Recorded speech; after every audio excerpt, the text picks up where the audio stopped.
So this sermon and the study that will follow will be the finale of the series we've been doing on the two witnesses. So you never thought it would come to an end, but it will today. So we've seen that the two witnesses were required in certain Old Testament cases where you could not condemn someone except out of the mouth of two witnesses. One instance where this was done was in situations where there was a dispute over the ownership of the land and where the markers were for the land to designate one parcel from the other. And a second situation was when there was accusations of idolatry or false gods, and the death penalty was involved. So you could not condemn a person on the basis of one person testifying. You needed two. In our last study, we looked at what is called the Transfiguration, which is found in Matthew chapter 16, beginning in verse 28 and running on over into Matthew 17. Christ told his disciples that they would not die before they had seen the kingdom of God, and they did see it in vision. And one of the things that's significant about that portion of Scripture are the two individuals that God chose to include in that. You have John and James and Peter there observing this, and they see in vision Christ, the glorified Christ, and who's with him. There's Moses and there's Elijah. And you can read that and you think, well, that's interesting, but what do those two men have to do with anything? It does tell us they will be a part of the kingdom, but there's a reason God chose those two men specifically. He chose those two men specifically because they are types of the men who will serve as the two witnesses at the end of the age. In our last study, we focused on Moses. We saw that Moses was sent by God, and he went to the Pharaoh, who was a type of the end-time beast. He was a type of the witness that will be given to the civil government. His brother Aaron became the high priest in Israel, and he was the religious side of things. And when you look at the two witnesses, you see that there is an individual who will address the civil government, as Moses did, and there's also a figure that addresses the religious side, which in the case of in Moses' time, it was Aaron. We've also looked at, as we've gone through this, we've looked at Zerubbabel, who was a type of one of the witnesses who would go to the civil government, and also Joshua the high priest, who was the religious side of things. So we only briefly touched on Elijah, so in the sermon today we're going to touch on Elijah as we go through the two witnesses part 10. So let's go to Malachi chapter 4. Malachi chapter 4, and in Malachi both Moses and Elijah are mentioned. Malachi chapter 4. Verse 1 says, "For behold, the day is coming, burning like an oven." That day is coming that will be burning like an oven, and that refers to the end of the age. It also has a reference to the time after the great white throne judgment, when it will burn like an oven, as well as all those who refuse to go God's way are burned up in the lake of fire. It says, "All the proud, yes, all who do wickedly will be stubble, and the day which is coming shall burn them up, says the Lord of hosts." So this is something that is foretold to come as this age comes to a close, and as the age of physical life comes to a close. It says in verse 2, "But to you who fear my name, the Son of Righteousness shall arise." Those who are God's people, who fear God's name, just as the sun rises and everything begins to blossom and bloom and thrive, Christ will rise like the sun, and he will come with healing in his wings, and you shall go out and grow fat like stall-fed calves. That's why we eat so much at the feast, because we'll all, then we go out and like stall-fed calves. "You shall trample the wicked, for they shall be ashes under the soles of your feet on the day that I do this, says the Lord of hosts." Now that has a twofold reference. One is at the end of the age, as all of the nations come to Jerusalem to fight against Christ at his return, he is going to destroy them with fire. And as they are destroyed, they will be ashes under the feet of the people living on into the millennium, ashes under the feet of God's people. And then again, as you look at the end of the age, when God is done working with physical human beings and he is moving on to the new heavens and new earth, the earth will be cleansed with a lake of fire. And as a result of that, there will be no more flesh and blood, and those individuals will be ashes under the feet of God's people. Now, going on here, it says, remember the law of Moses, my servant. So it's crucial that as we come to the end of the age that we remember the law of Moses, that we understand what the law of Moses was, we understand its significance, and we seek to live by it. Because as you look at the world today is moving further and further away from the law of Moses, rejecting it and going its own way. So this was given at Mount Horeb, which is also we know as Mount Sinai, with the statutes and judgments. And then he goes on in verse 5 to say, behold, I will send you Elijah the prophet. I will send you Elijah the prophet before the coming of the great and dreadful day of the Lord. So there will be an individual who will be one of the two witnesses who will be like Moses. The other will be like Elijah.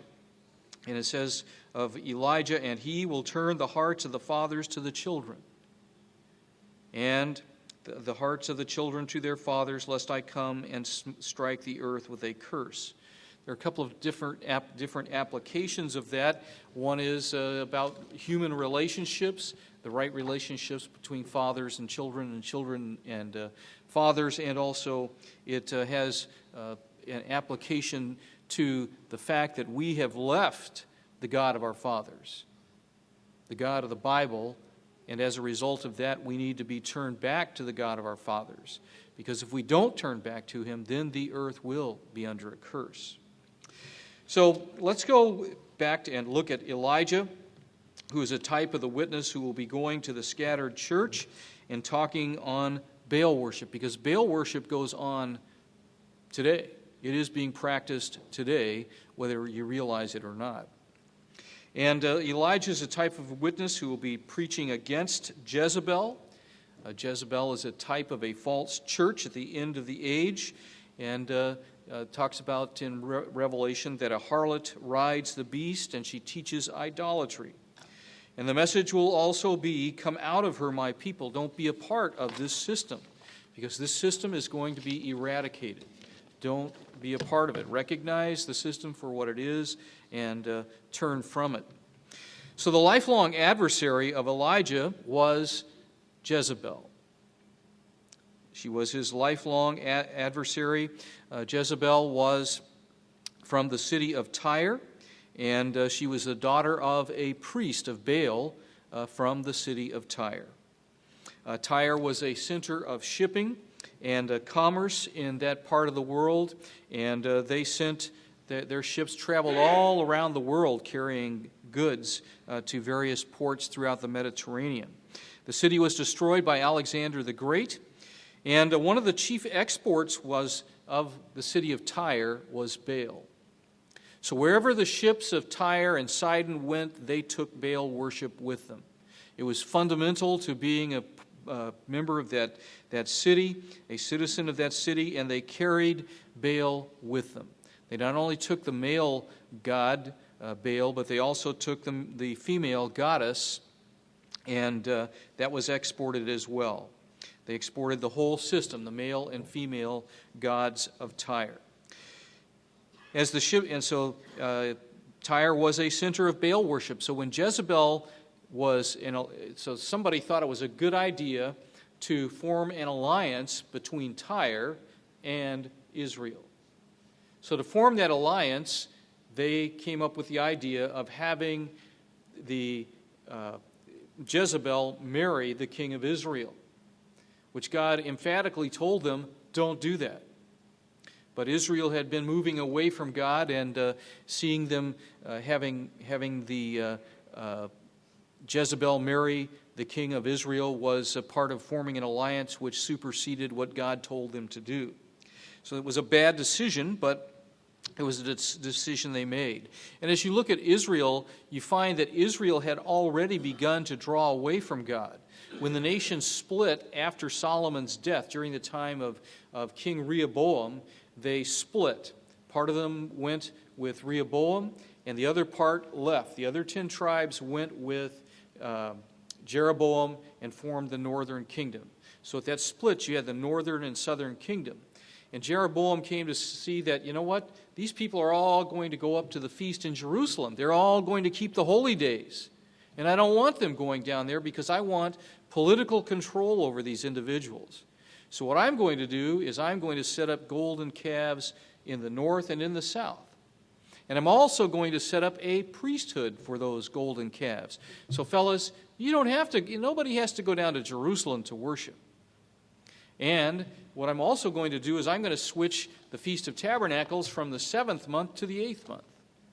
So I'm going to decide when we keep these things. And it was all for political purposes in order to control the people of Israel. And what we find is that as Jezebel, and so they've been declining since the time of Solomon. Israel's been in decline. She is declining because of entering into idolatry, and she continues to decline as they enter into this alliance between Tyre and the nation of Israel. So Jezebel is married to Ahab.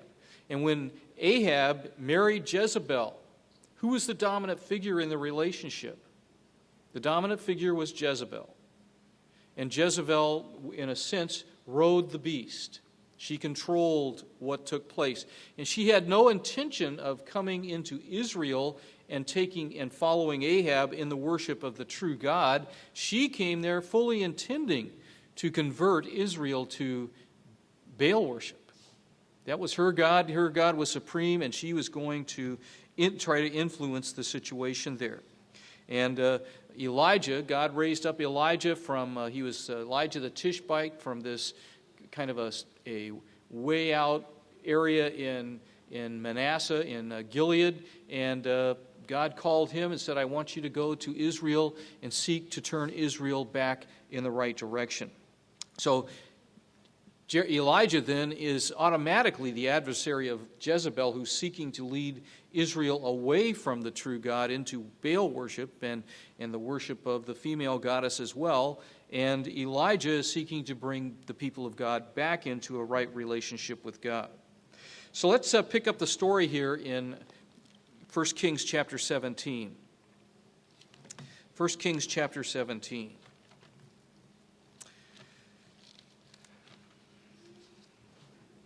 Verse 1, it says, And Elijah the Tishbite of the inhabitants of Gilead said to Ahab, As the Lord God of Israel lives, before whom I stand. And think about those words. Elijah says, before whom I stand. Have you heard those words being used with other prophets, other individuals that are types of the two witnesses? Think of the book of Zechariah, where it talks about the two olive trees standing before God. So Elijah is a type. He precedes those two individuals. But he comes to Ahab and represents God, and he tells him, there shall not be dew nor rain these years except at my word. So you're not only going to not have rain, you're not going to have dew. I mean, if we didn't have a lot of dew in Houston, I don't know whether we would be, we think, what happened? Because we expect a lot of dew here, it seems, all running off your roof and down your downspouts and things, especially in the summertime. So, as you look at Elijah, he makes this pronouncement and then he leaves. So sometimes we get the impression that Elijah is going to stay in the same place and never move. But he makes the pronouncement and then he leaves. And I think that's what we will find with the two witnesses at the end of the age. They're not just going to stay in Jerusalem. They will make pronouncements and then they will move and go wherever God directs them to go to do what work he wants them to do. So they will not just be in Jerusalem all the time for 3.5 years. They will go to the scattered church. They will go to the government, the beast power, and speak to them. They will represent God before the nations. And they are going to be known worldwide. They will be known worldwide for what they do. So Elijah makes the pronouncement about the 3 years of drought and no dew, and then he moves on. Let's look at verse 3. It says, "Get away from here and turn eastward and hide by the brook Cherith, which flows into the Jordan. And it will be that you shall drink from the brook, and I have commanded the ravens to feed you there." So he went and did according to the word of the Lord, for he went and stayed by the brook Cherith, which flows into the Jordan. The ravens brought him bread and meat in the morning, and bread and meat in the evening, and he drank from the brook. And it happened after a while that the brook dried up, because there had been no rain in the land. So while the brook ran, God had him stay there. He was in hiding, in essence, and God provided for him. And and I think that's reassuring to all of us, that God somehow or other will provide for all of us. There's a couple of different instances here that bring that point out, where God will provide for us. And so Elijah is fed supernaturally. Ravens don't normally bring us food, so obviously God was directing this. And then once the brook dries up, where does Elijah go? Remember, Elijah is in opposition to Baal worship. He's in opposition to Jezebel. And let's go to verses 8 and 9. The word of the Lord came to him, saying, "Arise, go to Zarephath, which it belongs to Sidon, and dwell there. See, I have commanded a widow there to provide for you." So he's going to go to Tyre, was the southernmost of the Phoenician cities. Sidon was north of it. So he's going to go into the territory of Tyre and Sidon, and he's the one that's leading the opposition against everything that Tyre and Sidon stands for. So I would think if you were going to hide Elijah, going into enemy territory might be a good idea. They're not going to expect you to go there. But that's where he went, to the town of Zarephath. And so this woman is suffering from the drought just like everyone else is. And as you look at this woman that he's going to go to, this widow, what might this represent? Might she represent the scattered church of God? She represents a very wounded church, and she lives in the land of Baal worship, just like those people who are going to be scattered during the 3.5 years. During the drought of that time, the spiritual drought. And when the two witnesses are at work, they live in the land of the beast, and the beast is persecuting them. Let's pick things up in chapter 17, verse 10. "So he arose and went to Zarephath, and when he came to the gate of the city, indeed a widow was there gathering sticks. And he called to her and said, 'Please bring me a little water in a cup that I may drink.' And water was scarce at this time, but they must have had some in this town. And so she does get him a little water and brings it to him. And then he also says in verse 11, while she went to get the water, 'Please bring me a morsel of bread in your hand.' So get me a drink of water, and please bring me a morsel of bread. So she said, 'As your Lord God lives, I do not have bread, only a handful of flour in a bin and a little oil in a jar.'" And, as we see here, she's down to the last of it. She says, "I'm gathering these sticks, and I'm going to start a small fire, and with that small fire, I'm going to be able to make a little bit of bread from the oil and the flour, and then we're done. We don't have anything left. We're going to eat this, and we're going to die." So she figured this is the end of the line for me. And so Elijah said to her, "Do not fear." That may seem like there's no way out here, that things are desperate. He says, "Do not fear. Go and do as you have said, but make me a small cake from it first, and bring it to me, and afterward make some for yourself and your son." So she has no food, no water. She's in desperate straits, and she recognized that Elijah was God's messenger. And it's an important thing for her to recognize here. And Elijah makes this seemingly really a request that seems out of line based on how little she has. She was required to step out on faith. So if she's a type of the church, that's what the church is going to have to do at the end of the age. Exactly what the scattered church is going to have to do at the end of the age. They're going to have to learn to put God first, because that church at that time has not been doing so. It's a lesson for all of us. The challenge for the widow was to put God and his servant first, or else. You have to do it on faith, and that's what she had to do. That's how we're going to have to operate. And as you look at what's going on in the world today, if you don't realize it, you are being boxed in. And there's going to come a point where you're going to have to act on faith. You're going to have to say, I'm going to trust God that everything's going to work out. I'm going to stick with God. I'm not going to allow anything to deter me from that. Chapter 17, verse 15. So she went away and did according to the word of Elijah, and she and he and her household ate for many days.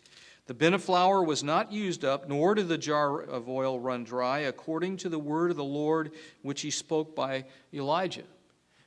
So what you look at here is we're not having buffets, we're not having salad bars, we're not killing the fatted calf. They're having bread and water. Now, you can live on bread and water. It may not be what you want, but those of you who've lived this life long enough can remember back to when times may have been harder, and what you had to eat was limited. It may have been beans and cornbread. It may have been, if you lived on a farm, it was cornbread and milk. It may have been very limited, but it's the way it was, and may very well be again. So this woman was stood out on faith. Then things go from bad to worse, because the next thing that happens is this woman's son dies. The woman's son dies, which you're already having difficulties, and then your son dies on top of that. And what we find here is that the boy was resurrected. And so Elijah says, "Feed me first," and then the boy is resurrected. The boy dies, and Elijah goes to God and says, this lady is already under stress, and you're going to take her son? And God must have made him know that what he had to do was to do what he had to do in order to help be God's instrument to help the child to be resurrected. And as a result of this, she acknowledged that Elijah was a true servant of God. She saw what he did and understood that Elijah was a true servant of God whom God had sent to Israel. So then we come to Elijah was in exile, and he's waiting out the drought that he had pronounced upon Israel, and he prayed that it would rain. And Revelation tells us that at the time of the warning ministry of the two witnesses at the end of the age, there would also be a drought. And they would have the ability to pray to God, and he would answer their prayers and stop the rain or start the rain. We also mentioned the widow of Zarephath, who may very well be a type of the church of God and a place of safety. And she acknowledged that Elijah was God's servant. And it's interesting that God still sent his servant to Israel who was going astray, and tried to bring them back to the true God. And so chapter 18 is where a major confrontation occurs between God's representative and Ahab, who is a type of the beast. And it's interesting that as you see this, God had not given up on Israel, and the priests were corrupted, but apparently God had prophets in Israel who had not been corrupted. So chapter 18, beginning in verse 1. And it came to pass after many days that the word of the Lord came to Elijah in the 3rd year, saying, Go present yourself to Ahab, and I will send rain on the earth. So it was now time for Ahab to reappear. It was time for him for the rain to come once again, and so God was going to do this in a rather dramatic way. So Elijah went to present himself to Ahab, and there was a severe famine in Samaria. So there's not much water in Samaria. There's a severe famine there, and life is pretty tough. And Ahab had called Obadiah, who was in charge of his house. Now Obadiah feared the Lord greatly. So this man is living in Israel, and he is still a man who still fears the Lord greatly. For so it was, while Jezebel massacred the prophets of the Lord, that Obadiah had taken 100 prophets and hidden them, 50 to a cave, and had fed them with bread and water. So Jezebel is seeking to eliminate the prophets of God because they're preaching something against what she's representing and promoting. So eliminate the competition, and she was literally doing that. So she was killing off the prophets of God. And so Obadiah, a man who feared God, said, well, I fear God, and I will protect some of the prophets of God. So he put 50 in one cave and 50 in another, and fed them with bread and water. So they didn't have sumptuous meals, but they had enough to sustain them. And living in a cave is no picnic. Living in a cave is difficult because it's damp, it's dark. It's not a pleasant experience to live in a cave. So if you want to go back to caveman days and live in the cave, it's tough in there. Verse 5, and Ahab had said to Obadiah, go into the land, to all the springs of water, and to all the brooks. Perhaps we may find grass to keep the horses and mules alive, so that we will not have to kill any livestock. So they divided the land between them to explore it. Ahab went one way by himself, and Obadiah went another way by himself. So they're going out to see if they can find water for their livestock. Now, as Obadiah was on his way, so he's going his way, minding his own business, and what happens? Suddenly, Elijah met him. What this is telling us is that the way that Elijah worked is Elijah would be in one place and then he would be gone. And that's how God used him. He was able to move him from one place to the other in a supernatural way. You know, he didn't just say, well, I'm going to fly over here or there. God took care of that. But all of a sudden, Obadiah is about his business, and boom, out of nowhere comes Elijah. And so Obadiah fell on his face and said, is that you, my lord Elijah? And he answered him, it is I. Go tell your master, Elijah is here. So it seems like a simple request, doesn't it? But Obadiah says, this is not so simple. Hold on a minute here. He says in verse 9, have I sinned that you are delivering your servant into the hand of Ahab to kill me? So why is Ahab going to kill Obadiah when he comes to report that Elijah's shown up? Verse 10 gives us the answer to that. As the Lord your God lives, there is no nation or kingdom where my master has not sent someone to hunt for you. So we've been hunting for you during this time of drought, trying to find you. And they've gone all over the Mediterranean world trying to find Elijah. And when they said, he is not here, he took oath from the kingdom or nation that they could not find you. So they said, well, will you swear that Elijah is not here? And they did. And you have to realize at this time, Israel was a powerful nation in the Middle East. It was not some little tiny nation that was insignificant. It was still a powerful nation, powerful and influential, and had been from the time of David down to Ahab. They were still a powerful nation and influential. Verse 11, and now you say, go tell your master, Elijah's here. And it shall come to pass as soon as I am gone from you, that the Spirit of the Lord will carry you to a place I do not know. So when I go and tell Ahab, and he cannot find you, he will kill me. But I, your servant, have feared the Lord from my youth.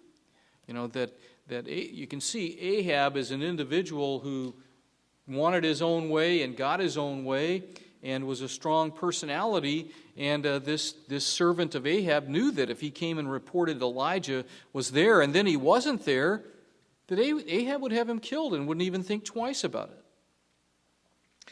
So he's more or less looking for a guarantee that Elijah is still going to be there after he goes and speaks to Ahab about his being there. So Obadiah is, as you look at this and you see that, they had to hide the prophets of God. Why did he have to hide the prophets of God? Because Jezebel was out to kill them. So as you look at, you bring that on down to our time and the end of the age, is that church represented by Jezebel going to be out to kill the people of God? Absolutely. So these prophets were protected in caves, and God will have to protect us as they come after us. Jezebel is a type of the great harlot of Revelation 17. She's a religious system because she came from the city of Tyre where that false worship was centered. That worship of Asherah or Madonna and Baal. And the merchants of ancient Tyre took that religion around the world. And as you look at where they took their religion, as you go to Ephesus, where you find Paul going, what was one of their chief goddess called? Her name was Diana of the Ephesians. And when Paul sought to tell the girl that was following him around and making pronouncements about him, and he cast out the demon and those people could no longer make money, they began to malign Paul, saying he's messing up our business, and has maligned Diana of the Ephesians. And to me, it's one of the craziest stories in the Bible. Here, these people stand out in the street yelling, "Great is Diana of the Ephesians," for hours. I couldn't imagine myself doing that. But that was religion in that time and still is. This goddess that was common to Tyre was known as Athena in the area of Greece. And there were a number of other women's names that she was known by. So we see this particular religion goes on. It is known in modern times as Madonna worship. Madonna worship and Madonna worship still exist. So Jezebel, as I said, was the daughter of the high priest of Tyre. She was the representative of that religion. She was basically a priestess and promoting it. She destroyed the prophets of God and would have killed all of them if she had been able to do so. So he's worried about being killed himself.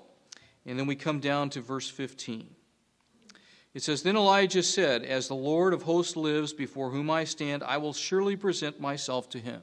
So you can go tell him, and you can count on the fact that I'm not going to disappear and leave you hanging with Ahab. That's not my intention here. So Obadiah went to meet Ahab and told him, and Ahab went to meet Elijah. Then it happened when Ahab saw Elijah that Ahab said to him. Does Ahab say, this drought and all of the difficulties that our nation is facing is because we have turned from God? Is that what he says? What's the problem? You can see as we continue in verse 18. He answered, "I have not troubled," it says, "is that you, verse 17, is that you, O troubler of Israel?" So Ahab and Jezebel weren't the troublers of Israel. Elijah is. And so you see, as you go back to the time of Pharaoh and Moses and Aaron, who was the troubler of Egypt? Was it Pharaoh, or was it Moses and Aaron? From the Pharaoh's perspective, hey, you're causing all of our problems. We wouldn't have any of these problems without you. And Ahab has the same point of view. Verse 18, Elijah answers, "I have not troubled Israel, but you and your father's house have, in that you have forsaken the commandments of the Lord and have followed the Baals." You at least had some remnant of the truth. And you've rejected that and turned to Baal worship, Asherah worship, and all that goes on with that vile religion. Verse 19, "Now therefore send and gather all Israel to me on Mount Carmel, the 450 prophets of Baal and the 400 prophets of Asherah who eat at Jezebel's table. So Jezebel had brought her priests and priestesses into the land, and they all eat at Jezebel's table. She feeds them, she supports them, she promotes them. And so he says, bring them to Mount Carmel. Mount Carmel is a mount that's close to the Mediterranean Sea where the modern city of Haifa is located, and they were all to come there. Now it says bring all Israel. You couldn't have got all Israel on the mountain. So a representative body of Israelites was to come up there. And so they're going to come to the mount, and there's going to be a challenge. So as we... let's look at verse 20. So Ahab sent for the children of Israel, so he sent out a message, hey, we're going to have a challenge here, and gathered the prophets together on Mount Carmel. And Elijah came to all the people and said, how long will you falter between two opinions? How long will you falter between two opinions? Is God God or is Baal God? Which one is it? Which one will you follow? Because they were, in a sense, double-minded. In certain ways, they followed Baal and Asherah, and in other ways, they followed God. They were probably mixing the two, which is unacceptable in God's sight. He is to be worshipped alone. How long do you falter between two opinions? If the Lord is God, follow him, but if Baal, follow him. But the people answered him not a word. So, they weren't making a decision at this point, but he poses the question to them. Then Elijah said to the people, I alone am left a prophet of the Lord. But Baal's prophets are 450 men. So I'm the only one of God's prophets here today. They have 450. And if you're counting, they certainly have the advantage. You would think more is better than less from a human perspective. So there's going to be this challenge of Elijah against 450. And so he offers up a challenge here. He says, therefore, let them give us 2 bulls, and let them choose 1 bull for themselves, cut it in pieces, and lay it on the wood, but put no fire under it, and I will prepare the other bull, and lay it on the wood, but put no fire under it. So they were to prepare the sacrifice. Both of them were to prepare the sacrifice, but not to light the sacrifice on fire. Then you call on my name. Then you call on the name of your gods, and I will call on the name of the Lord. And the God who answers by fire, he is God. That's the proposal, the challenge that he laid out before Ahab and the prophets of Baal and the people of Israel. And so all the people answered and said, it is well spoken. That's a fair challenge. We should be able to determine something from this challenge. Now Elijah said to the prophets of Baal, choose 1 bull for yourselves and prepare it first, for you are many. And call on the name of your God, put no fire under it. So he gives them the opportunity to go forward and to make their sacrifice first. And as you look at the situation here, it talks about that these people are halting between 2 opinions, and he's seeking to resolve that question. And as you look at the end of the age and the church that will exist at that as it will exist at that time, they're going to be in the same condition. They're going to be halting between 2 opinions. It tells us that they have the testimony of God, but they halt between 2 opinions. They haven't decided a firm opinion on whether it's God or it's Baal. Baal is what's going to be offered by the beast. Which way should they go? It isn't the same choice, it's the same choice at the end of the age. Will you worship God or not? Which way will you go? And you're going to have a figure like Elijah that's very much involved in what takes place here. So they set up this challenge. They get everything ready. He allows the prophets of Baal to go first. So they took the bull which was given to them, and they prepared it and called on the name of Baal from morning till noon. So they're calling on it from 9 a.m. till noon. So they're calling on Baal. Baal, hear us. But there was no voice. No one answered. Then they leaped about the altar which they had made. So they figured, they're calling on Baal, he doesn't answer. So then, okay, we'll start leaping. Surely Baal will answer when we leap. And so it was at noon that Elijah mocked them and said, cry aloud, for he is a god.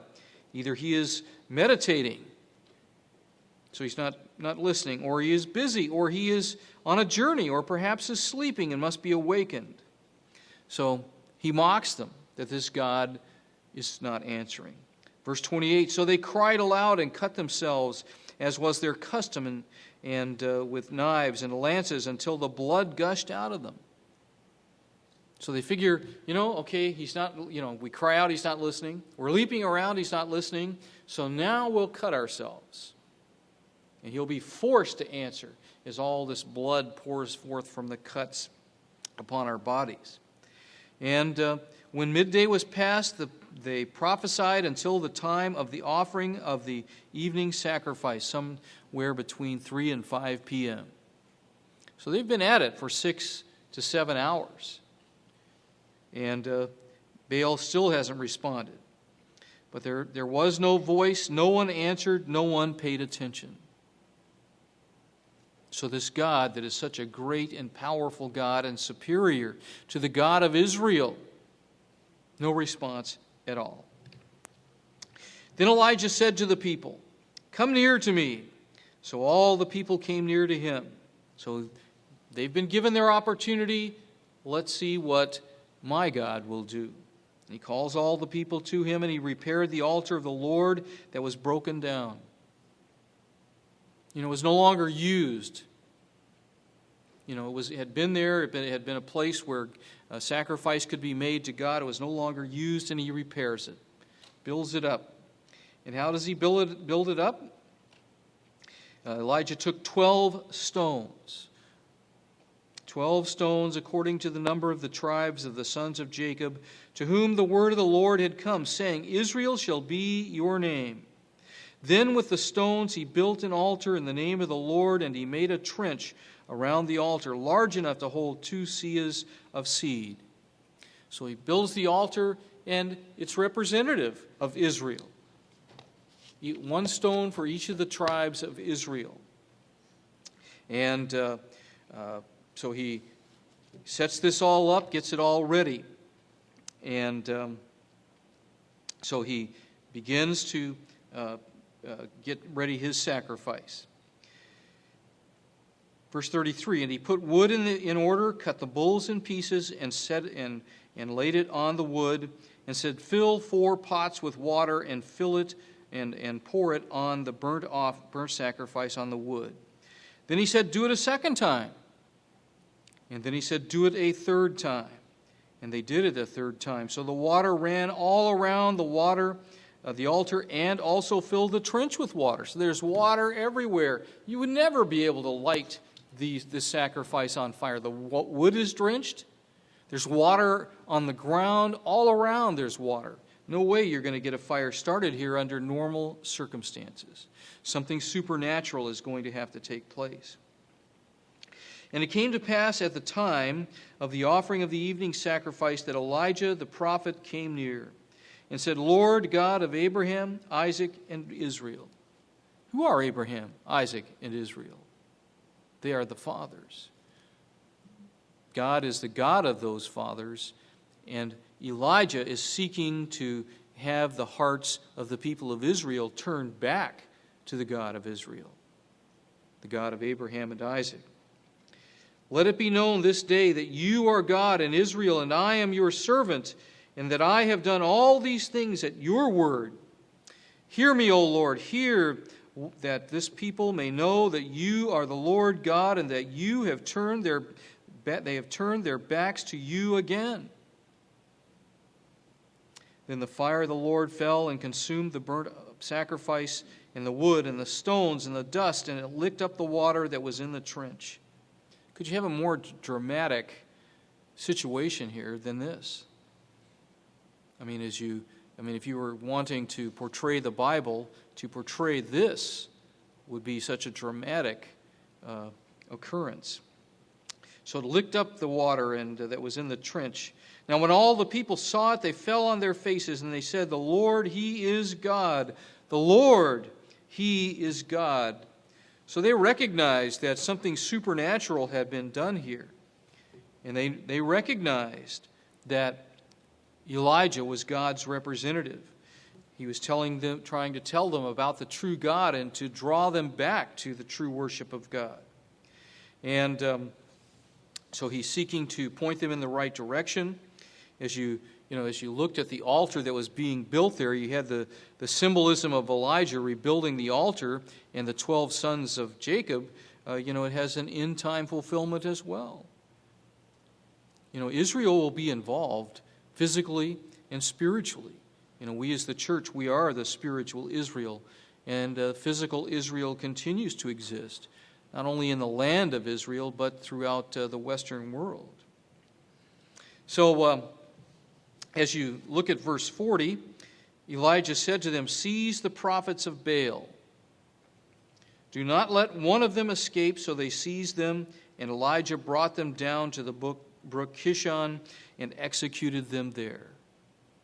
So just retribution, because what had Jezebel done to the prophets of God? She had killed them. 100 of them had been saved by Obadiah at least, but she had killed many more. And so just retribution was carried out here as the prophets of Baal are killed. And what happened here, as you look at this, their hearts were turned back. They recognized the true God and turned back to Him. It's a similar situation as we looked at in Malachi chapter 4, where they turned back to the true God. So then we go on here, and the drought's going to come to an end.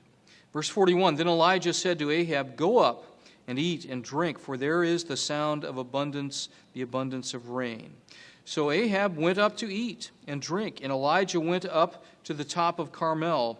Then he bowed down on the ground, and he put his face between his knees and said to his servant, 'Go up now and look toward the sea.' So he went up and looked and said, 'There is nothing.' And 7 times he said, 'Go again.' Then it came to pass the 7th time that he said, 'There is a cloud as small as a man's hand rising out of the sea.' So he said, 'Go up, say to Ahab, prepare your chariot and go down before the rain stops.'" So he's eating, and while he's eating and taking care of his nourishment needs, Elijah's praying, asking that God would end the drought. And eventually he sees that the clouds are going to be coming in. So he tells Ahab he better mount up and head back to Jezreel. And you notice that Ahab does not invite Elijah to get up into his chariot and accompany him. So Ahab takes off, and he's headed toward Jezreel. Now, Jezreel is a town in the plain of Megiddo, and it was a place where there was a royal residence, and it was the place where Jezebel was, and she was awaiting the outcome of what's taken place here. So Ahab rode away and went to Jezreel, and so how's Elijah going to get down off the mountain before Ahab, or at this particular time? Then the hand of the Lord came upon Elijah, and he girded up his loins and ran ahead of Ahab to the entrance of Jezreel. So it's about 25 to 30 miles from the mountain here, Mount Carmel, down to Jezreel. So either Elijah was in really good shape, or God was with him supernaturally to be able to beat somebody in a chariot down the hill, which he did. So God, helped Elijah to do some amazing things. He was with him and helped him. So he goes down the hill, and where Jezebel's waiting to see what the outcome would be. We find that in chapter 19. We have this message about what happened with Elijah, and we've seen that Jezebel is seeking to promote Baal worship. She's a rather evil woman, She's willing to eliminate anybody that is in opposition. For instance, she tells Ahab that she'll take care of the problem of Naboth, because Naboth had a property next to the royal residence, and Ahab wanted it. And he asked Naboth to give it to him or sell it to him, and Naboth said, I can't do that. It's an inheritance in my family, and I'm not going to do that. So he's laying on his bed pouting when his wife comes in and said, what's going on? And he said, well, I wanted Naboth's property for a garden, but he wouldn't sell it to me. And she said, it's okay, honey, I'll take care of it. And she did. She got false accusers and had him killed. She was an unscrupulous, evil person. And she typified the great harlot of Revelation, a false religious system. And she was determined to kill Elijah, God's prophet. And these things are going to play out in similar ways at the end of the age. Keep in mind that Moses was blamed for the plagues. Elijah here is blamed for the drought. And the two witnesses will be blamed for the plagues that God brings on the earth during their time. They're going to make pronouncements about the plague that's coming. And when it comes, people will blame the two witnesses and seek to put the blame on them. So, chapter 19, verse 1, it says, And Ahab told Jezebel all that Elijah had done, also how he had executed all the prophets with the sword. Then Jezebel sent a messenger to Elijah, saying, So let the gods do to me, and more also, if I do not make your life as the life of one of them by tomorrow about this time. I am going to kill you. How dare you kill my prophets? You know, and you have to recognize Ahab was right there and saw what took place. He saw the 450 prophets of Baal jumping up and down and crying out to Baal. He saw them slashing themselves, and absolutely nothing happened. He saw it. And you don't think he was in the forefront there when Elijah said, hey, come to me, and he saw it all set up, saw the water poured out, saw everything take place? And you don't think he saw that sacrifice was burned up? And you don't think he relayed that to Jezebel? But you know, it really didn't change Ahab. And it most assuredly didn't change Jezebel.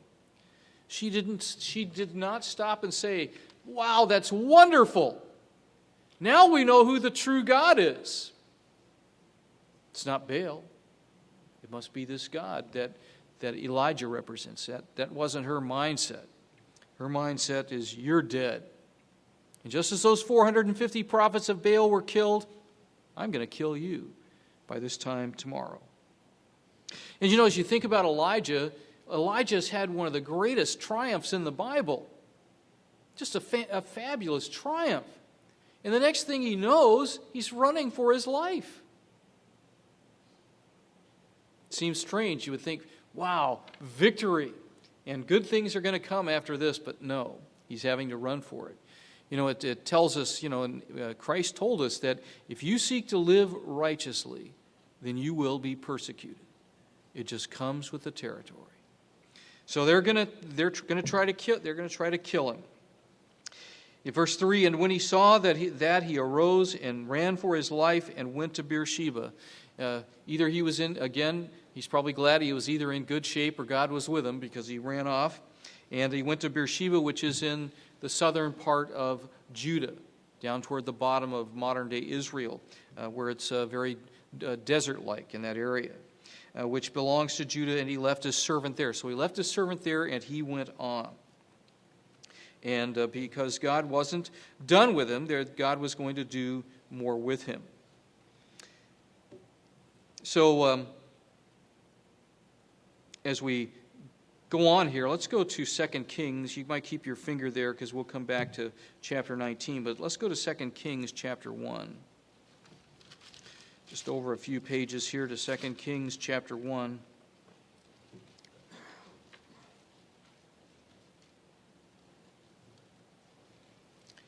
So this is Elijah disappears, and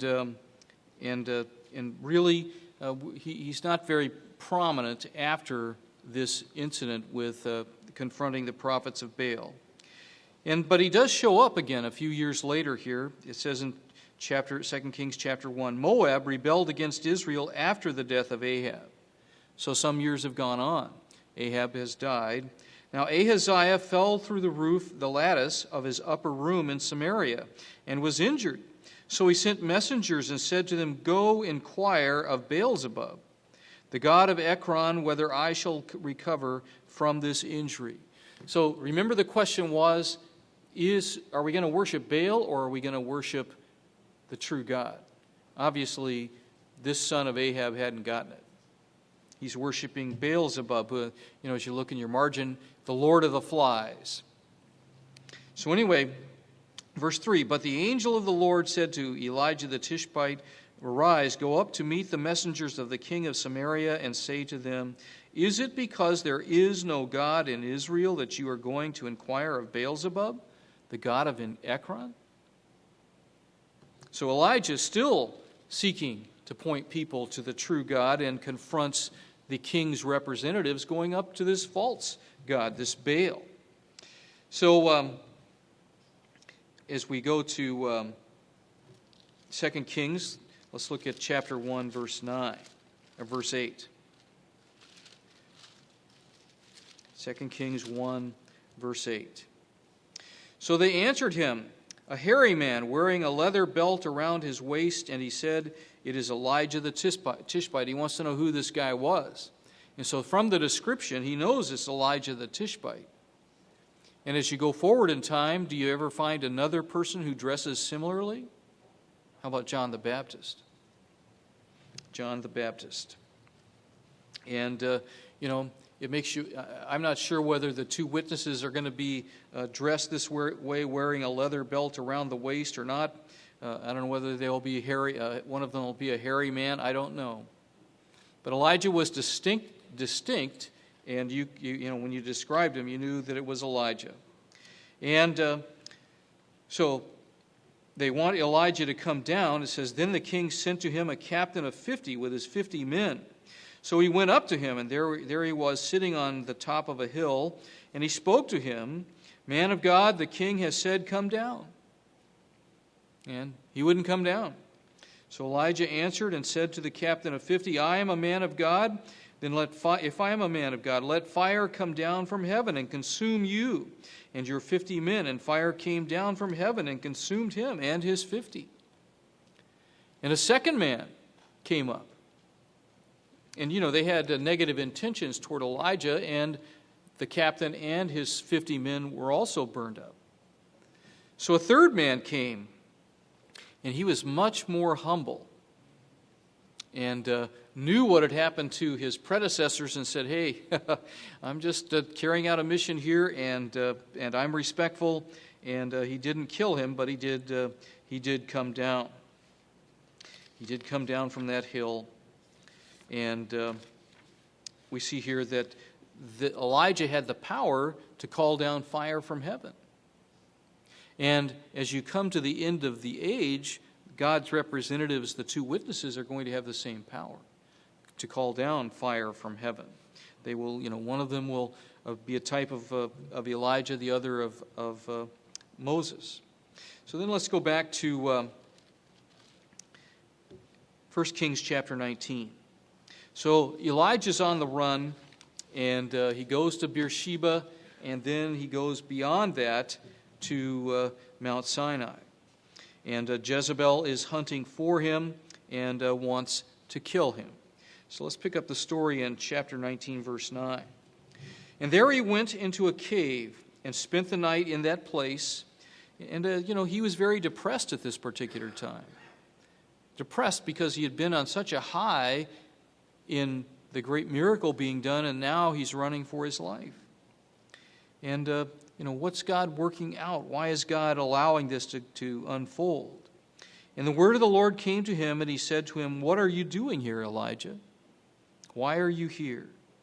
So he said, "I have been very zealous for the Lord God of hosts, And for the children of Israel have forsaken your covenant, torn down your altars, and killed your prophets with the sword. I alone am left, and they seek to take my life. And so to a degree, he's feeling sorry for himself. I'm the last guy left. You know, they're forsaking you. They're tearing down your altars. They're not worshiping you. And you look at our time.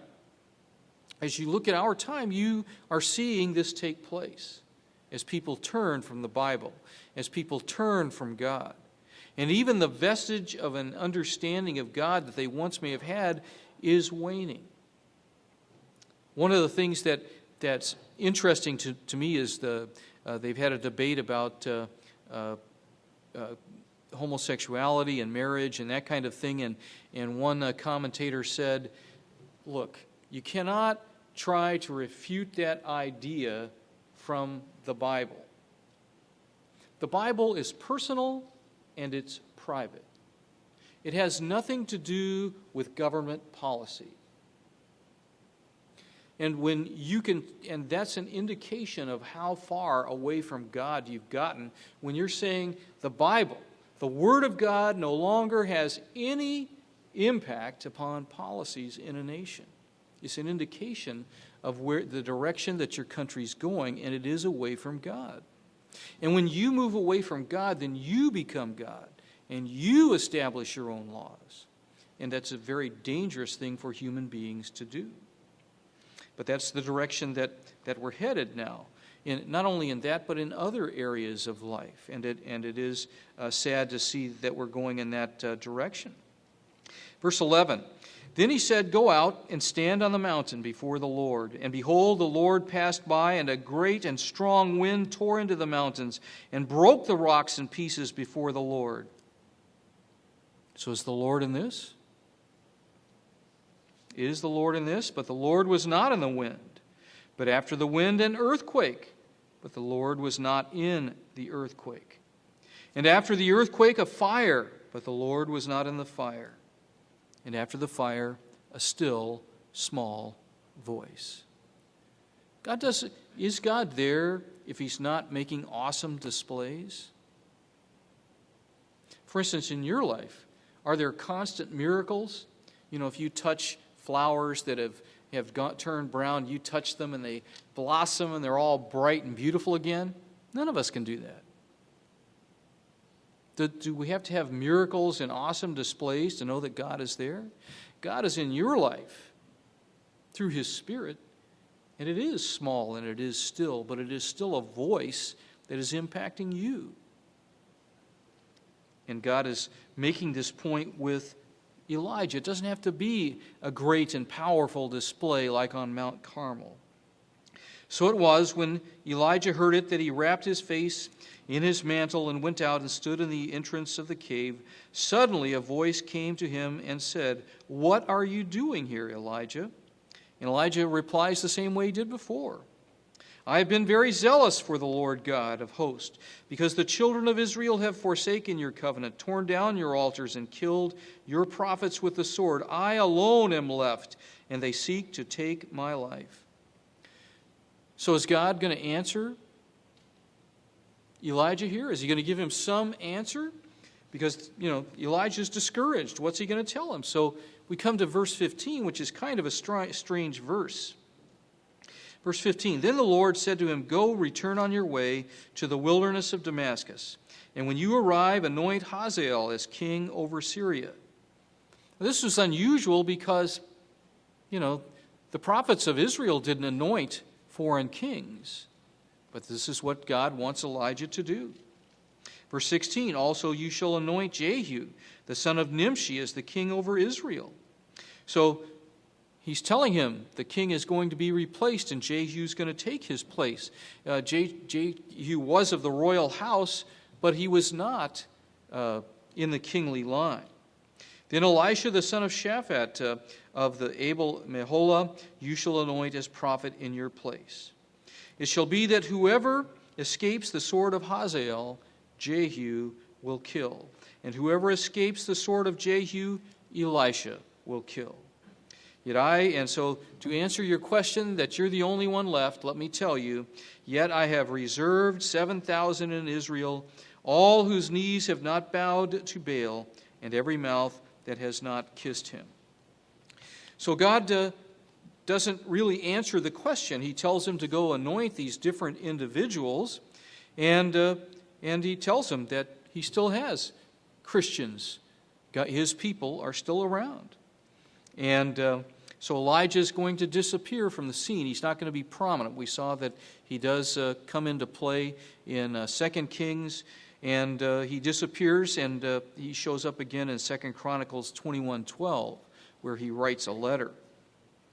So Elijah was despondent over his success being turned on its head by Jezebel coming after him. So he goes into the desert, and he's told by God, don't worry about it, I've got this all worked out. I've got it all worked out. And it was all worked out by those who will be anointed by Elijah. So let's go to 2 Kings 9.